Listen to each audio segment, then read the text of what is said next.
So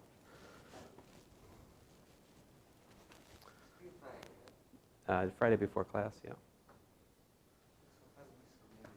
In Blackboard, there's an assignment. You can upload it there. Mm-hmm.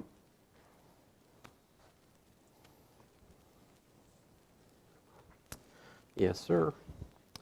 All right, so need to look at a few things today. Are there any questions before I get started? No.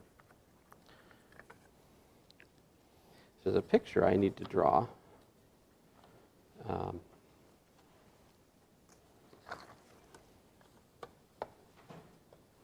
I can do it.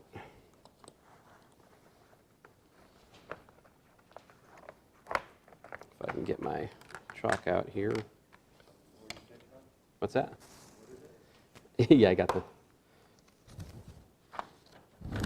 the chalk. So let's see if I can do it. So we want to look at a circle. So the topic at the moment is derivatives of sine and cosine. And so just as a reminder,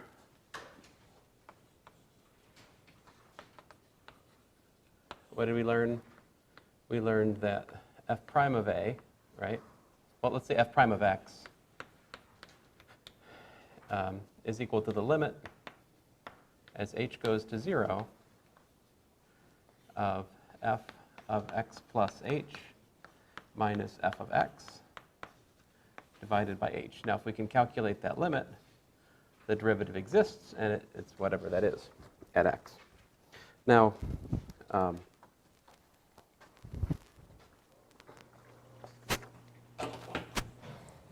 so calculating the difference quotient there is a little bit tricky for sine and cosine, and so it helps to have a little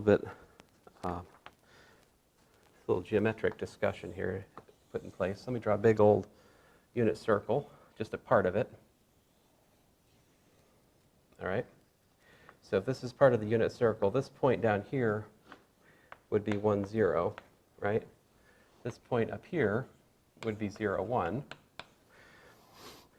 And if I pick a point, let's say here, the point on the unit circle, as we know, is cosine theta, sine theta, right? And that is, of course, assuming that this is at angle theta, right? Now, in fact, if this has radius 1, right, and if we use radian measure, what's the rule for radian measure? The arc length subtended s is equal to r theta, right? So for example, if you go 2 pi radians, how much arc length do you go?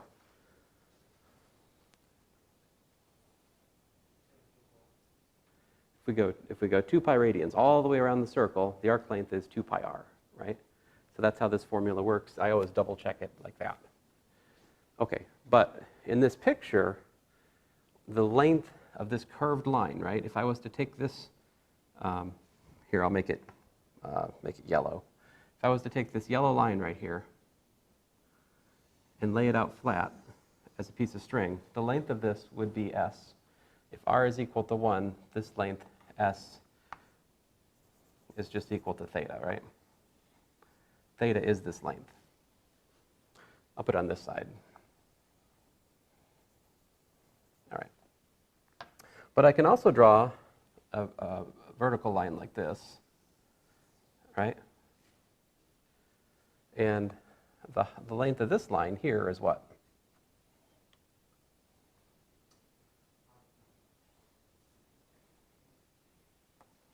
Let's see here, down here, this guy, that's cosine theta. Yeah, it's a right triangle. So this one here is sine theta.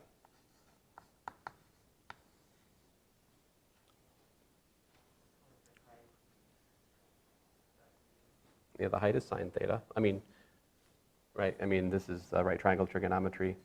If the hypotenuse is 1, the opposite side is sine theta, because sine theta is opposite over hypotenuse, but when hypotenuse is 1, sine theta is just opposite. But there's another thing we can draw in here, although I'm not sure about this chalk on this board. Maybe it works, but it's, well, anyway, here it is. Up here, if we look at this distance right here, what would this distance be?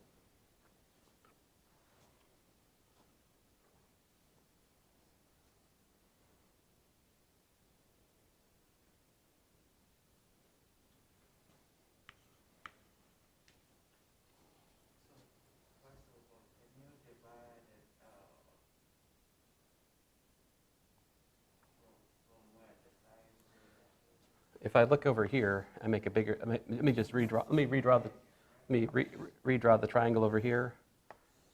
Right? I've got theta here. This distance altogether is 1, right? Here's the question mark.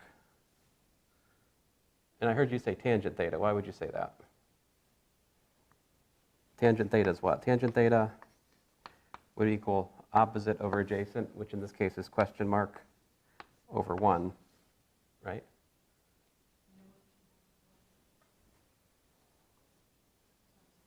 Right, so yeah, tangent theta is equal to the, in short, this we can erase and say this is tangent theta, exactly.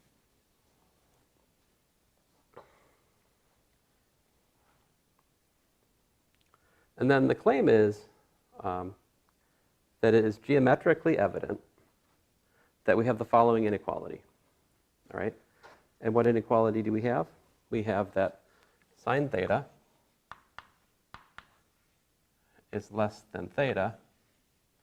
I guess I can throw equality in there just to be, friendly.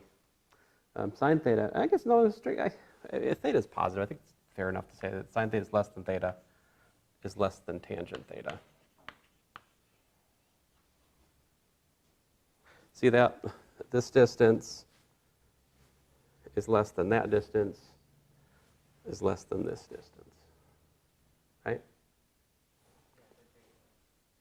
Yeah. So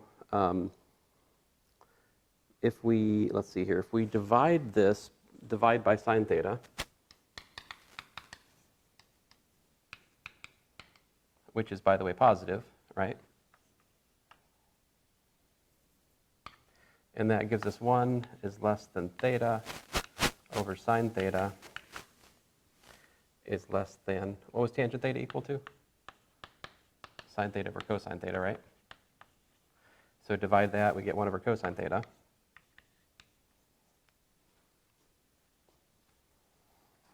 And of course, we can, from this, we can just as well get what? I say from that we can get cosine theta is less than sine theta over theta is less than 1.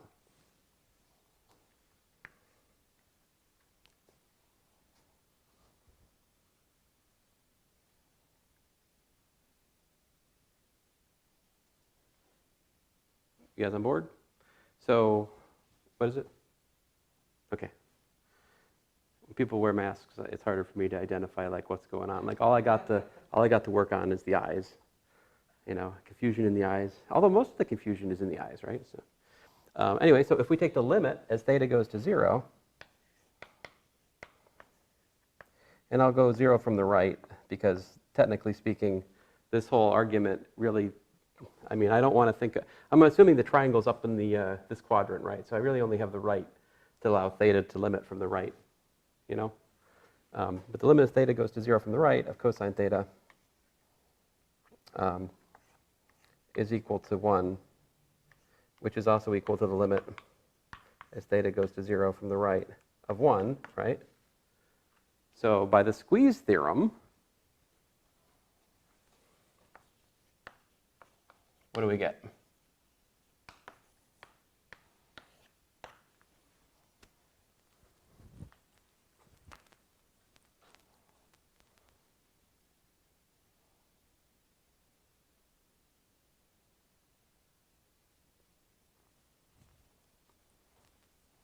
By the squeeze theorem, we see that the limit as theta goes to 0 from the right, yeah, sine theta over theta is what? I heard 1. Very good. So there you go. This is a result we now know. It's not obvious, like you can't just plug in 0, right? Why? Yeah, it'd be undefined, right? But although I think in last week's lab, I had you look at a table of values where you saw was 0.99963. This was one of the ones we did the table of values for, actually, if you go back and look at it. So this is not surprising, perhaps. And by the way, since sine is odd and theta is also odd, it's easy to erase the plus. Like you can use properties of, there's like essentially a theorem that says if your function is even and the limit from the right is 0, then the limit from the left is also 0. So I can erase that. Or if you don't like using that theorem that we haven't proved, but you could prove, you could just as well write the same picture, but for like theta below the x-axis, you could draw a similar picture and go through that. All right. But anyway, there we go. So, all right. So then let's calculate the derivative of cosine. Let's calculate d dx of cosine x. How's that going to go? So here, f of x is equal to cosine x. F of x plus h would be cosine of x plus h, right? That's the setup here. So d dx, the derivative with respect to x of cosine x, is the limit as h goes to 0 of the cosine of x plus h. Oh, curses. I'm getting ahead of the story. There's another limit we need to calculate before I do this. My apologies. I'm a dummy. I actually looked at this before class, and I just, we'll see it here in a sec. If I went on, we would soon get stuck because there's another limit we need to figure out. So like when you expand that cosine of x plus h, what ends up happening is you end up with like a cosine of h minus 1 over h term. So we need to look at this as well. Limit as theta goes to 0 of cosine of theta minus 1 over theta. This is another limit which appears as we're calculating the derivative of sine. So we need to figure that one out before I go on, actually. Otherwise, we'd have got stuck in about 30 seconds. Okay, so how do we do this one?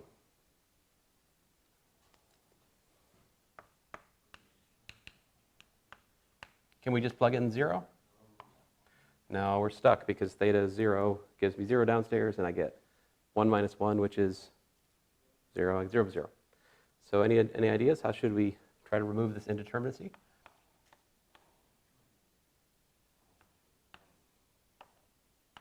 Like what can I multiply by here and also downstairs in order to change it to something we already know about?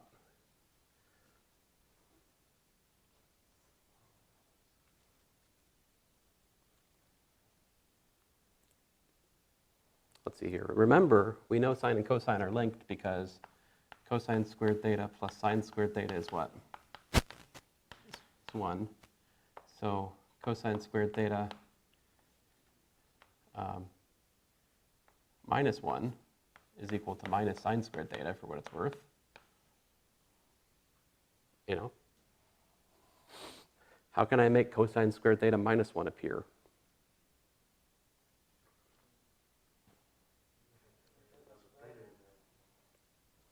So do what? Multiply by cosine theta what? How about cosine theta plus 1? Yeah, cosine theta plus 1. Exactly, to be fair, whatever. We have to multiply by 1. And then what happens here? We've got cosine squared theta minus 1 upstairs. Theta times cosine theta plus 1 downstairs. But what is that?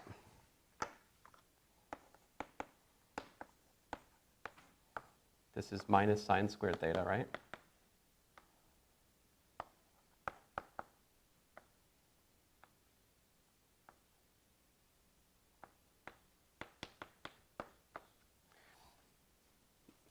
So this limit is, it's still indeterminate at the moment, right? But the thing is, we can write it as follows. This is the limit as theta goes to 0 of sine theta over theta times minus sine theta over cosine theta plus 1. See that? And if you look at both of those terms, we know that the limit as sine theta over theta goes to 0. That's the limits to 1 by our previous geometric argument, squeeze theorem based, right?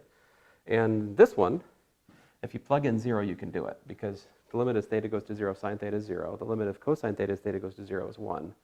So this term goes to 0 over 2, whereas this term goes to 1. So in short, we can use the product of limits rule here.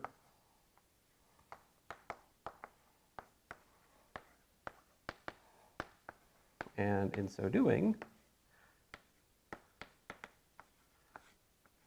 we've got it.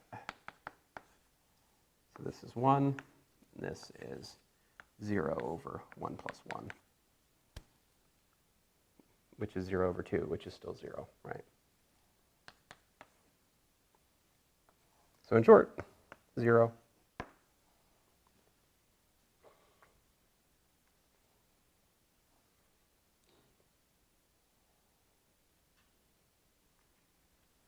Now, we can calculate derivative with respect to x of cosine x.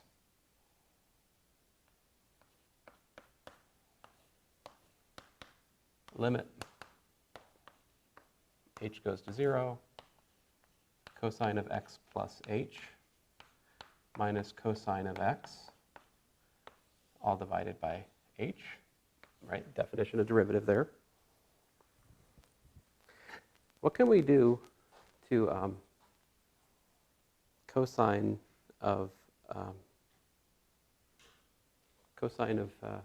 x plus h? How can we expand on this?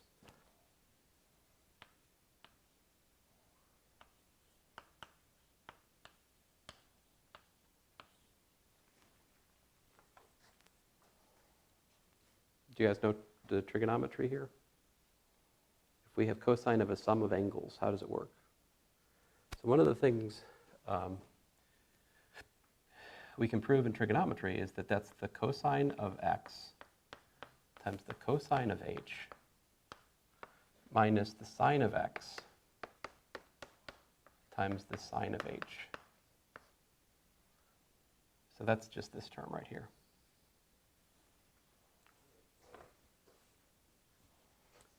Minus.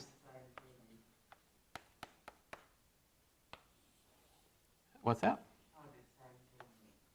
This is trigonometry.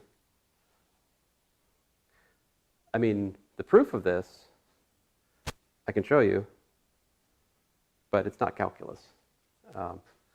So the fact that cosine of x plus h is equal to cosine x cosine h minus sine x sine h, it's in some sense a corollary to the law of cosines. Like if you can prove the law of cosines, you can prove this. I have some homework problems I've given Calculus 1 in the past for them to work this out, because I think by and large you guys may or may not remember this from trigonometry, but almost nobody knows how to explain it. but it is nevertheless an identity.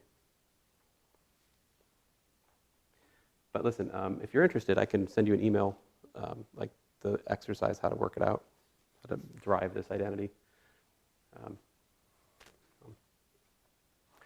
Listen, so things we know, I should mention, fun facts.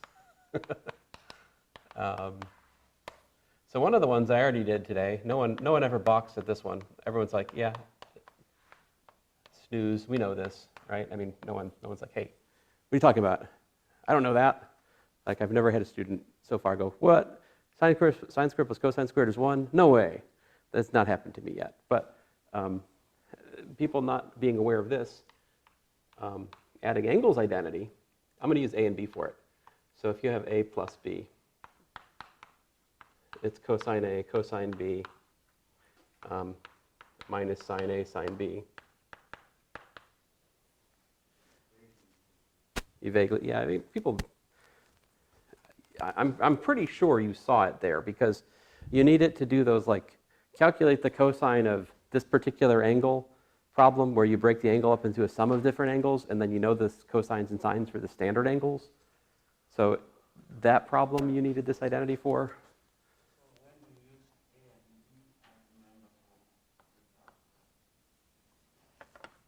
So it was just the letters that were. So if I put a sign here, then you'll know it's sine A, cosine B plus sine B, cosine A, however you want to write it. If you put a minus here, puts a minus here. Yeah.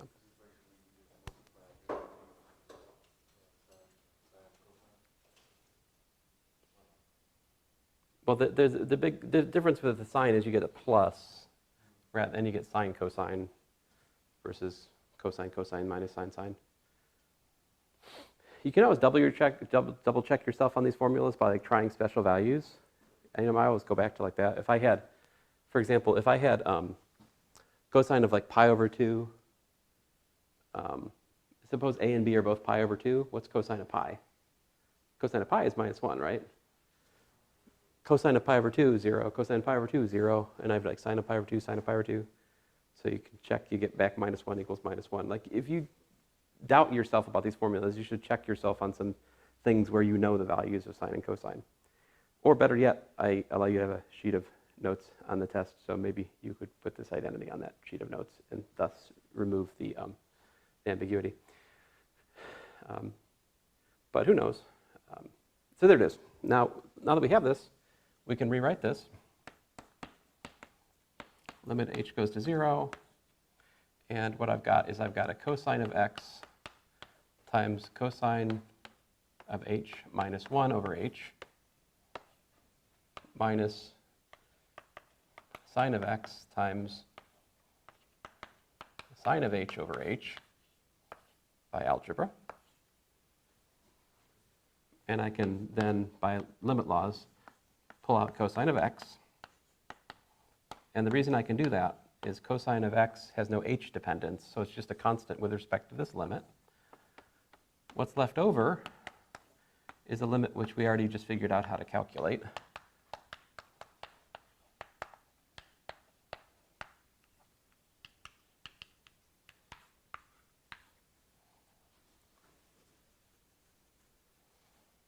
And so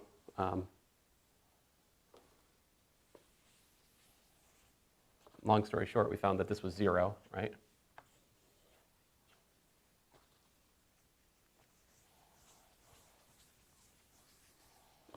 And great, so this is 0, and this is 1. And so what the answer is? Minus sine of x. Because this is 0, this is 1, and you're left with sine of x minus out front. So, thus, d dx of cosine x is equal to minus sine x. Now, one of your homework problems in mission 4 is to show that the derivative with respect to x of sine of x is equal to cosine of x. So the proof of that is very similar to what I just wrote right here, except instead of using the adding angles formula for cosine, you have to do it for sine. But again, you're going to need both the cosine and the sine limit as h goes to 0. Like these special limits both appear in the proof of the derivative of sine as well. Okay? So that's actually, the similarly is homework problem, tell you in a second here. Let me look it up. Boop, doop, doo. 55. Problem 55 is the same thing but for sine, which is kind of a silly question because that is in my notes. This one is not in my notes, but the one for sine actually is explicitly in the notes, which I asked you to read. So, all right.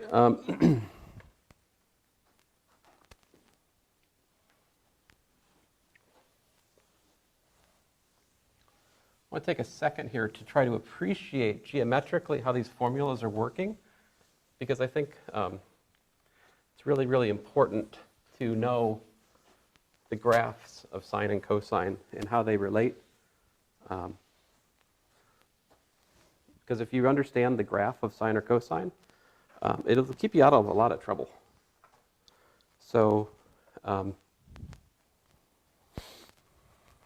remember, we've introduced the derivative function as a new function. So here we go. So this is sine, right?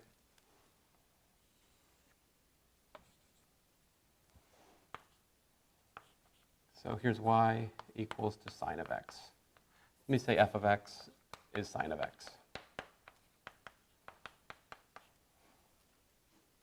Right?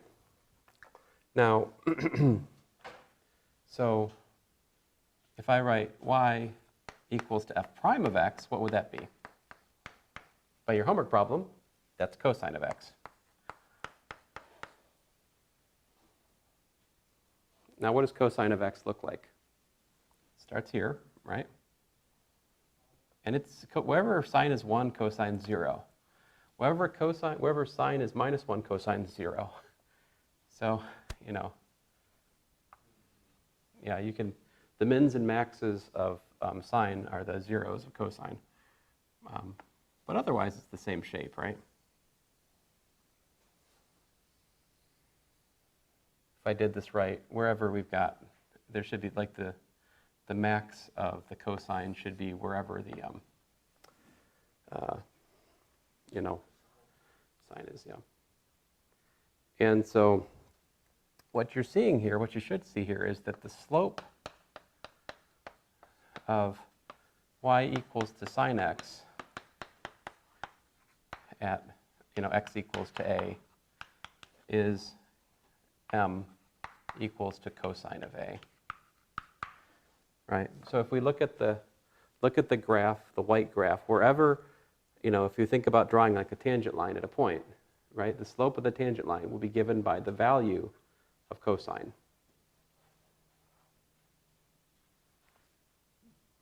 See, wherever the sine is increasing from here to here, right? Cosine is what? Cosine is positive.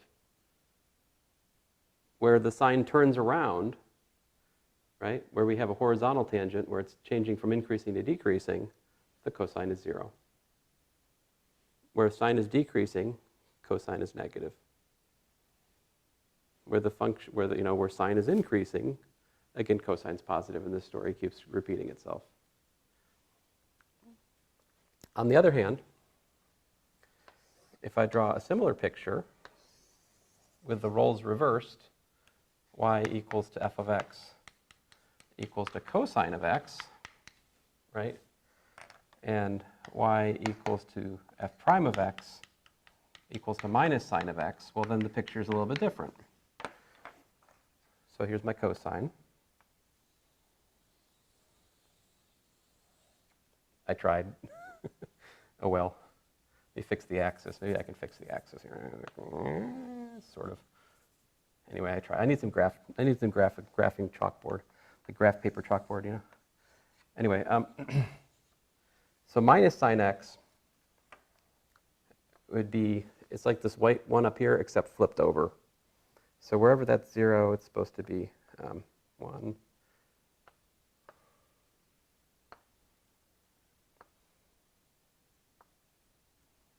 Think about this here.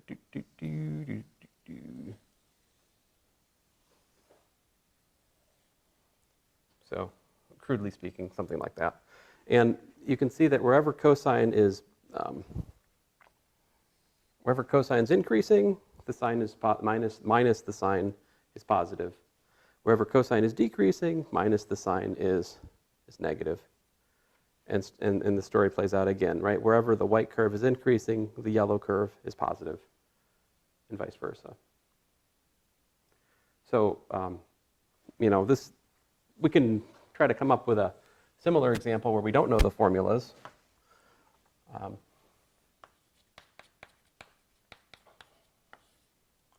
If y equals to f of x is given below, graph y equals to f prime of x, and I'll do it in orange.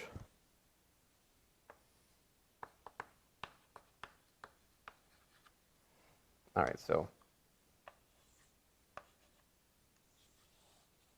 let's see here. Let's suppose that the graph of f looks like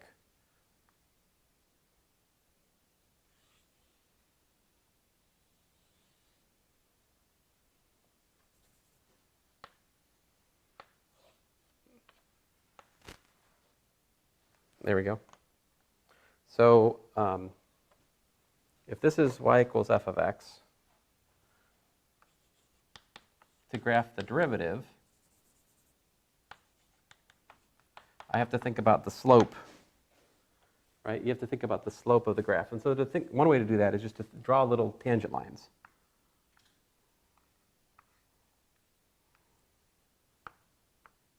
See, think about drawing little tangent lines.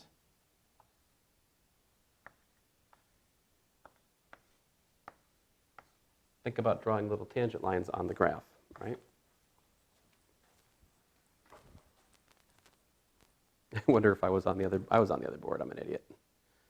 You guys got to stop me. Well, most of you are here. So you guys tell me, what are the slopes of these little, man, I can't even see them. I guess I'll do it in orange here. See a little tangent line like that, like that, like that, like that, like that, like that, like that. Well, here we have a problem right here, right? Here we have a kink in the graph, so that right there, the function's continuous, but it's not differentiable at that point. So this point right here, let's say that that's at 4. F prime of 4 does not exist for this one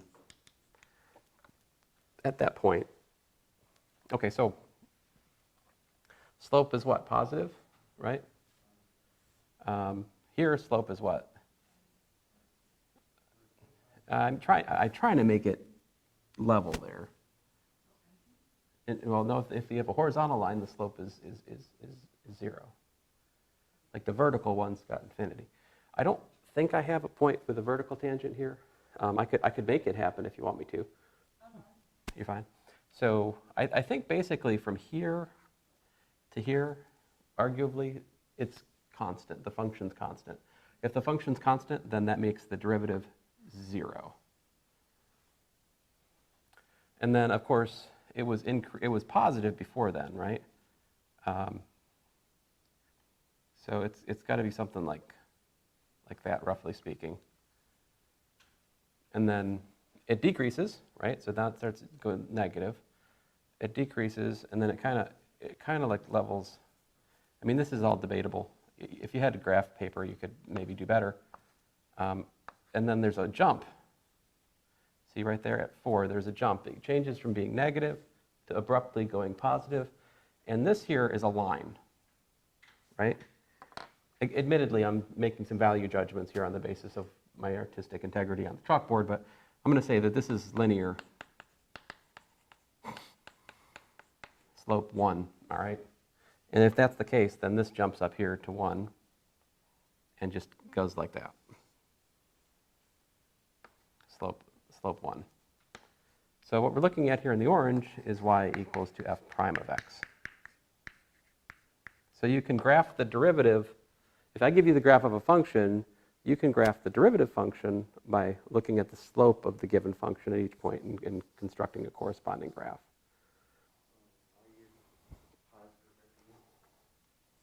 Why is it? Because the function's increasing. It has slope 1 locally. So like here are some key features. Key features, f prime of a equals to 0 at minimums and maximums.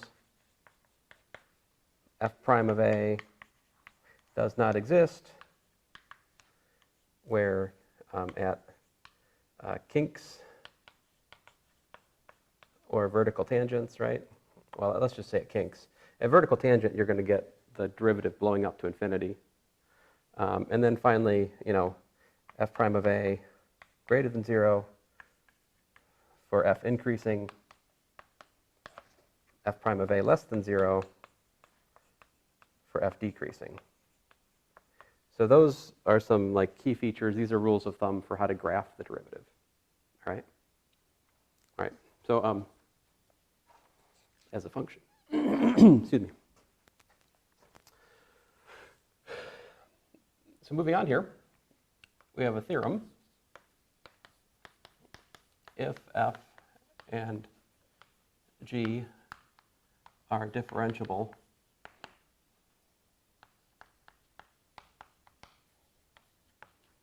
at x equals to a, then number 1, ddx of cf is c times ddx of f. In other words, we can pull a constant out of a differentiation. And 2, the derivative of the sum is the sum of the derivatives, provided they exist, of course.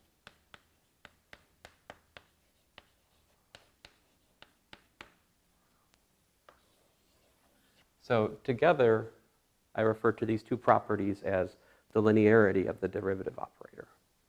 You can break off sums and you can pull out constants. So the proof we should look at,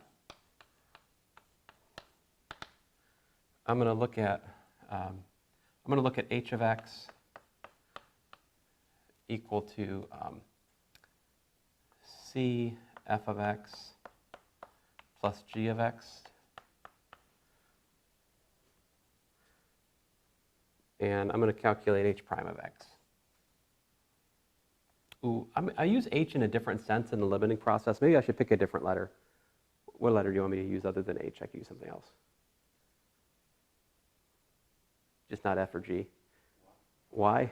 Ooh, not y, because y equals f of x is kind of like sacrosanct in here. B? Sure, why not? Okay, that's easy enough to fix. So b it is.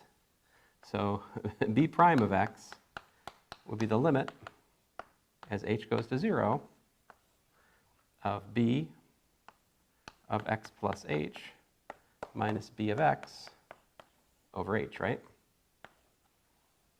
But what does that mean here?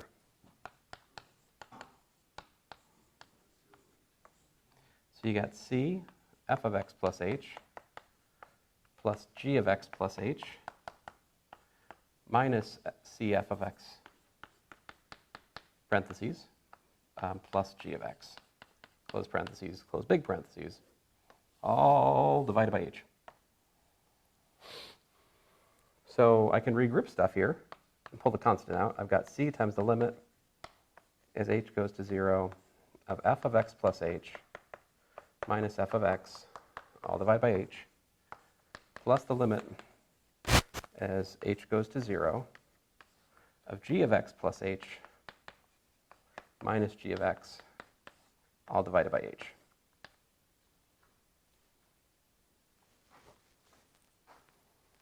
So why did I do that algebra?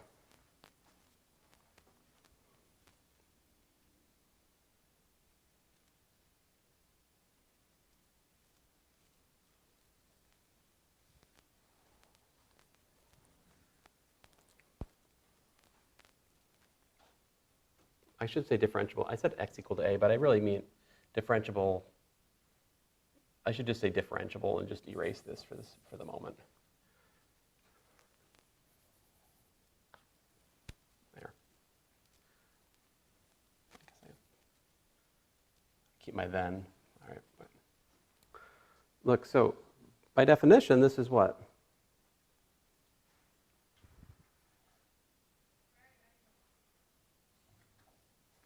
So this right here, folks, is f prime of x. And this over here is g prime of x. So what we've shown is that b prime of x is cf prime of x plus g prime of x. Right? But what this b prime of x really was cf plus g prime of x. So this thing I'm boxing right down here is precisely, well, it's 1 and 2 put together, actually. We can get 1 and 2 from this one result. How would you get 1 from this?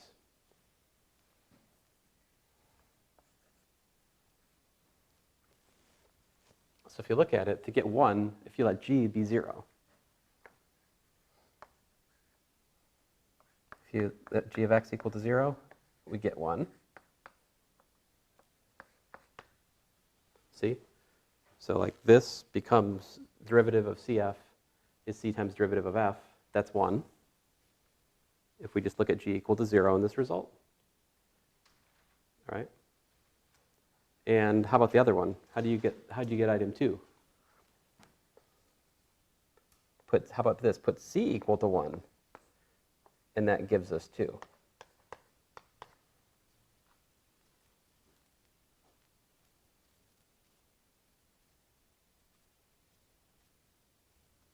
So when you're asked to prove something like this, sometimes you can be a little bit sneaky and prove them both at once, like this.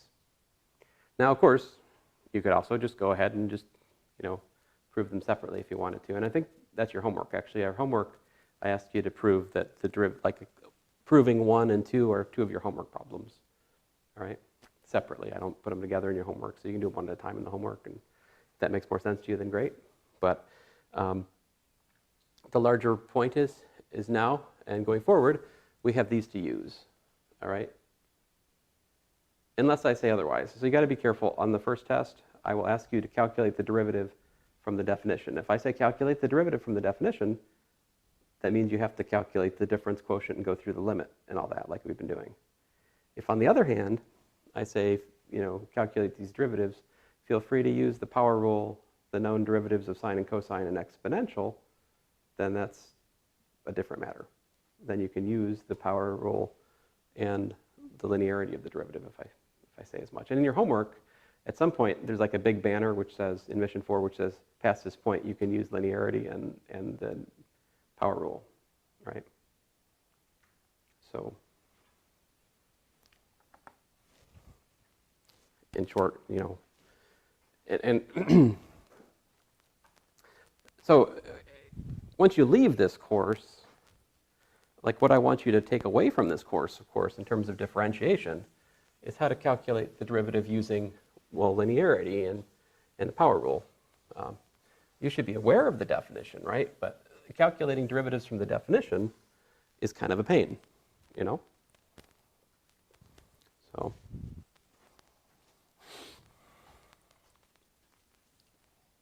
let me do an example.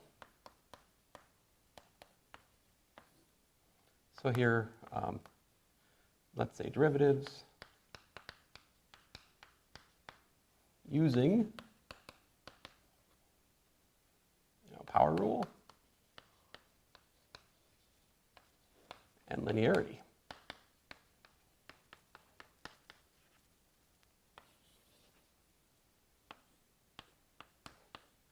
first of all, d dx of x squared plus 3x to the fourth. So linearity says we can differentiate x squared. We can pull the 3 out, and we can differentiate x to the fourth like this. This is using linearity. Now the power rule, what did the power rule say? Remember? It says that that's 2 times x to the 2 minus 1, 4 times x to the 4 minus 1. Right? In other words, the answer is 2x plus 12 x cubed.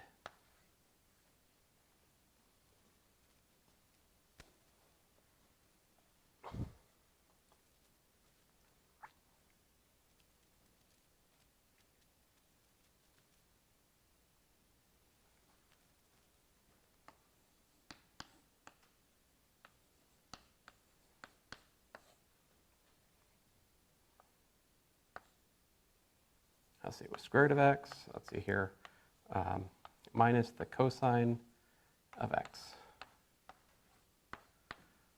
Do that one. So linearity says we can differentiate square root of x, and then we can subtract the derivative of cosine of x. Last time we worked out the derivative of square root of x is 1 over 2 times the square root of x. I told you it would be good to commit that to memory. I stand by that assertion. Now the derivative of cosine we just proved is minus sine. So this is minus sine. So in short, 1 over 2 times the square root of x plus the sine of x.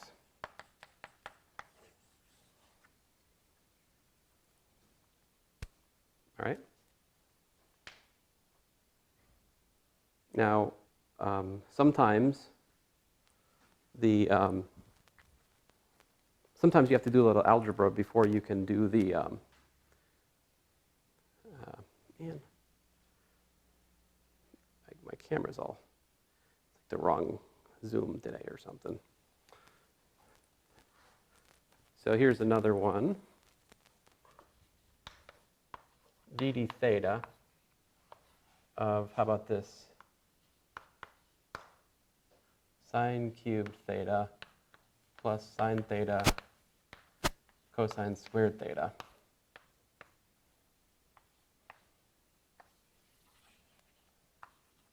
So this one, this one's kind of silly, but if you factor sine theta out, what do you got?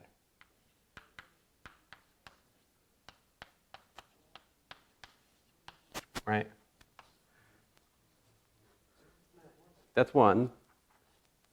So this is just the number 1. And so derivative of sine theta is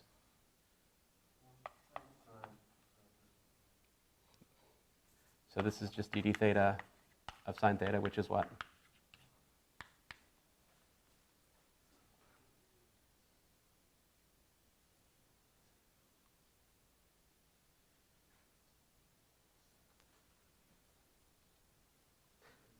So derivative of cosine is minus sine, derivative of sine is cosine. So cosine theta.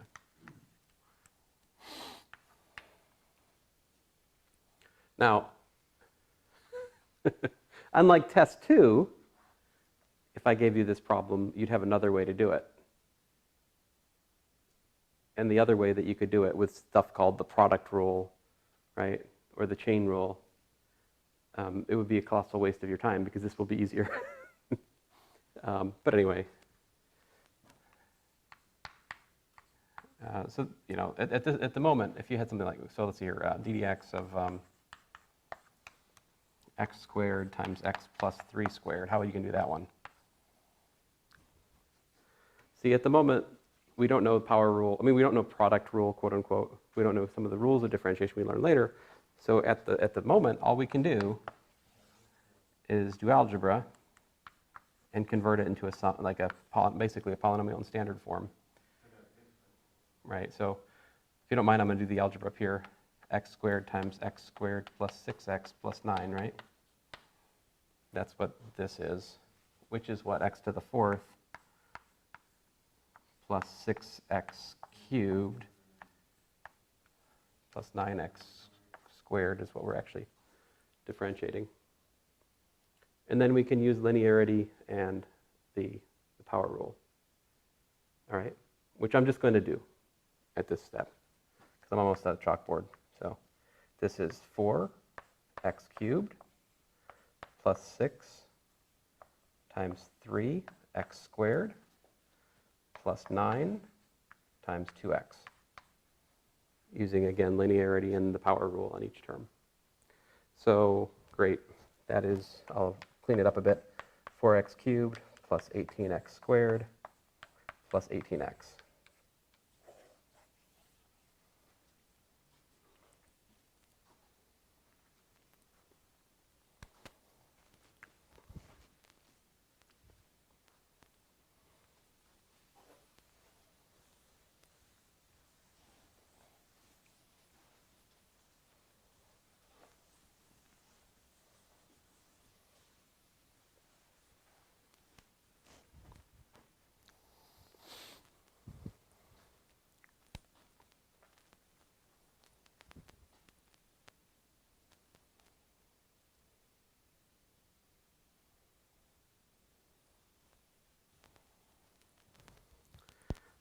So I should also mention that sometimes we need what are called higher derivatives.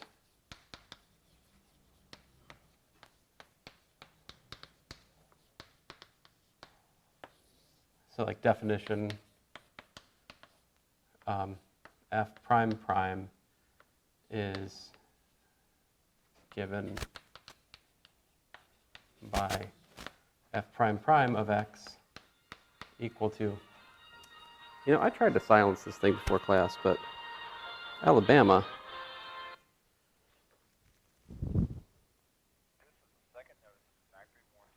Oh, man. Dang it. See, usually I don't get almost all of the, garbage spam calls. They're not from this state. They're from like California or Minnesota or something. I'm not used to getting one from Alabama. I thought maybe it was actually something. Anyway, so f prime prime is given as follows. This is the derivative with respect to x of f prime of x. So like second derivative is defined to be the derivative of the derivative. And similarly, you could define third derivatives as the third derivative would be the derivative of the second derivative and so forth. When the second derivative exists, the function is said to be twice differentiable and so forth. But we'll be talking more about these as the semester goes on, but I think I have, I said I'd talk about it at some point, and so here it is. Now, for example, now that we have rules of differentiation, it's not so bad. So if I had like f of x equal to 3x plus, x squared, I could calculate the first derivative.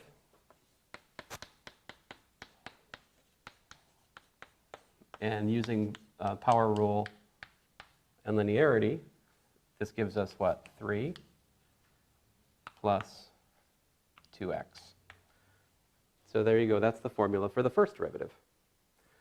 The second derivative, f prime prime of x, is d dx of that, which is 2. Right? The third derivative is the derivative of 2, which is 0. And then we have past 3. The tradition notation is like this. You do parentheses 4 of x.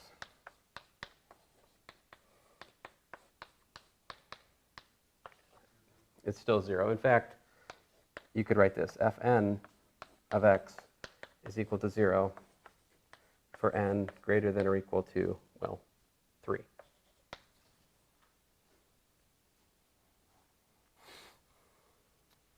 So anyway, past 3 primes, it gets really hard to see, so that's the traditional notation we use in math.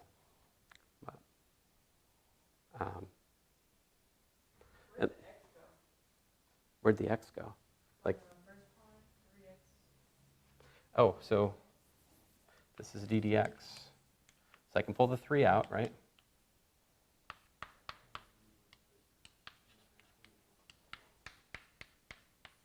So dx is 1. We proved that last time. And, or it's the power rule, if you like. So that's 3 plus 2x.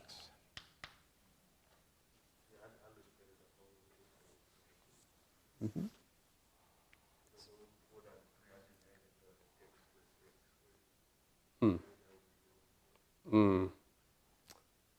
Yeah, sometimes we can get the right answer for wrong reasons. Yeah, this can happen. Now, I should tell you an important application, right?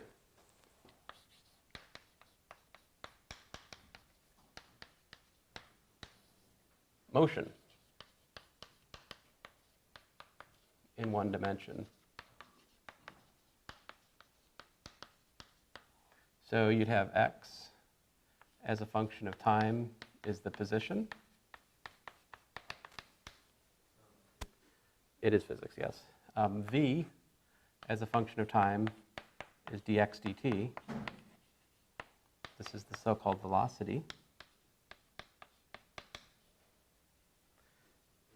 And then A, for acceleration as a function of time, is the derivative of the velocity with respect to time, but that's also equal to the derivative of the derivative. So velocity is in fact a higher, acceleration is a higher derivative. It's, in other words, x prime prime of t. So this is acceleration.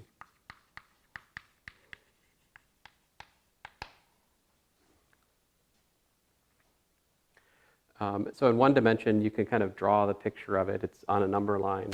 If the velocity is positive, that means it's moving to the right. If the velocity is negative, it means it's moving to the left. All right. Right. And so, like, for example, if we had, let's say y instead of x for the sake of being different. But suppose you had y is equal to y naught plus v naught t minus 1/2 gt squared, where y naught and v naught and g are constants with respect to time. All right. Then if that's, we can calculate velocity as dy dt in this context, all right? And that would be ddt of what? ddt of y naught plus v naught t minus 1/2 gt squared. And how does that work out? So the derivative of a constant is 0. So this piece just differentiates to 0.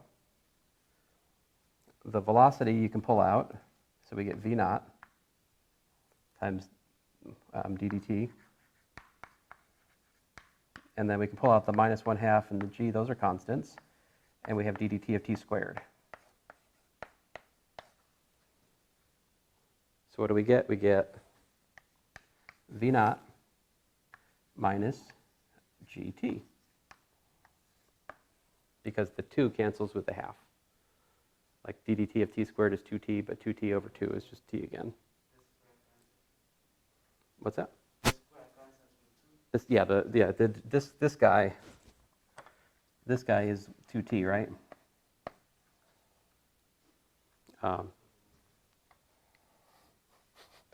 And then, of course, we could calculate the acceleration. What would the acceleration be here in this example?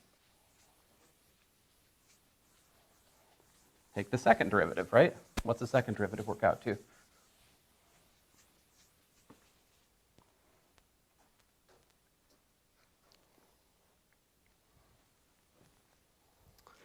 I'm gonna work over here because it's a little bit easier.